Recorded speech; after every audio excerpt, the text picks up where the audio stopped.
დუშეთის მუნიციპალიტეტში ტრანსპორტის პრობლემა კვლავ მოუგვარებელია. როგორც ხედავთ, სადგური, საიდანაც შიდა მუნიციპალური ან საქალაქთაშორისო ტრანსპორტი მოსახლეობას უნდა ემსახურებოდეს, არ ფუნქციონირებს. თუმცა ეს მთავარი პრობლემა არ არის. დუშეთის მერია საშუალოდ ყოველ 3 თვეში ერთხელ აცხადებს ტენდერს მოსახლეობისთვის შეღავათიანი ტრანსპორტის შესათავაზებლად. თითო ტენდერის ღირებულება 150-დან 160,000 ლარამდე მერყეობს, რომლებსაც ბოლო 4 წელია ერთი და იმავე პიროვნების თამაზ ბუჩაშვილის 2 კომპანია იგებს.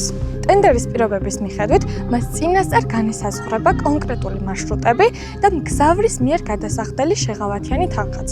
თუმცა მოსახლეობა ამ შეღავათს ვერ გრძნობს. მაგალითად, სოფელ არღუნში მგზავრის მიერ გადასახდელი თანხა არ უნდა აღემატებოდეს 50 თეთრს, თუმცა მოსახლეობის ცნობით მგზავრობის ღირებულება 2 ლარია.